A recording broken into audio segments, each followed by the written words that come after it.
The news begins anew on Studio B and in box number 3, online spying. Get this, just by visiting a website, you can give companies enough information for them to figure out your salary, whether you have kids, what car you drive, how it works, where your personal information is ending up, and why you should care.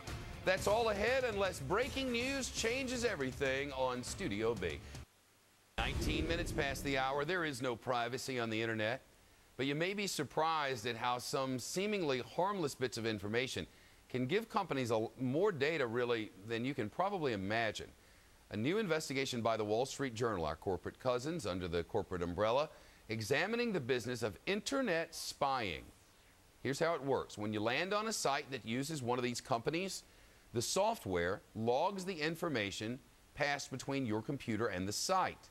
And it notes where your computer is physically located. In some cases, it also records the other websites you visited. Then in a fraction of a second, the companies can analyze all that information and assign you to a demographic, then determine whether you'd be a valuable customer, even what your salary could be in the future. And that's just the start of it. With us now is Robert Siciliano. He's the identity theft analyst for McAfee.com, a website, a web security site. I'm sure you've heard of it. The founder of IDTheftSecurity.com. Good to see you. Thank you. Nice to see you. What are they doing with this information? Can they tie it to me as an individual? Do they know who I am and what I'm doing? Or is it more demographically specific, not specific to individuals? Well, they say they're not recording your name, but essentially you and I have been boiled down to 33 bits of data.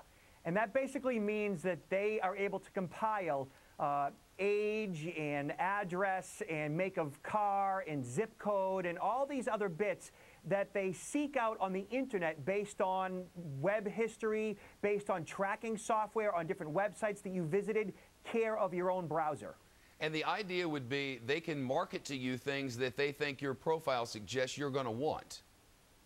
You get to a certain website, and based on your browser and who you may be, they begin to show you advertisements on who you are based on statistical analysis from history based on the tracking from websites you've previously visited. How are they going to figure out how much money I might be able to make, what kind of car I drive, how many kids I have, whatever?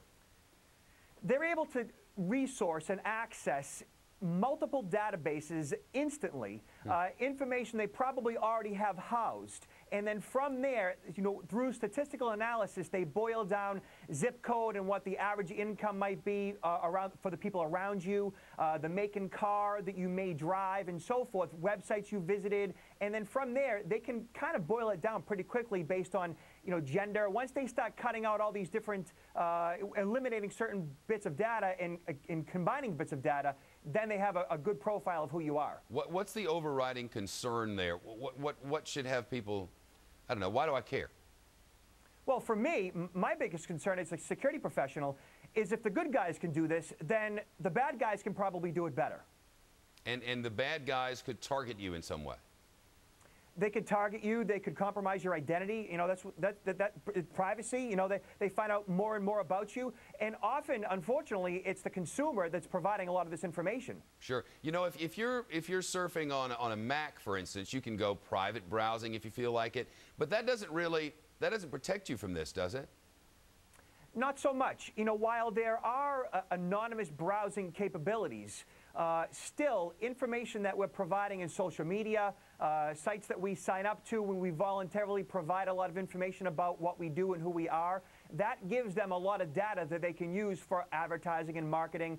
And, we're often providing way too much information that gives both the good guys and, of course, the bad guys enough data to either commit fraud or even to sell us something we may or may not want. What's your advice to people?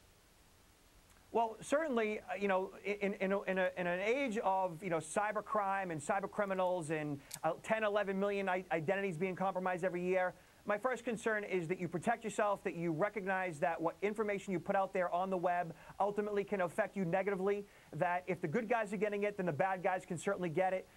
Doing things like investing in identity theft protection, anonymously browsing, not signing up and providing the world with all your information via social media, just being smart, going forward, because we're coming into what we might consider an Orwellian state. Really? Well, you know, at this day and age, you know, with web tracking software and when websites like this that you can go to and they can find out who you are based on your profile in your browser, to me that's a little scary. Yeah, I hear you. All right, well, you know, the surfer beware, I suppose, is Robert Siciliano. Great to talk to you. Thank you. Thank you.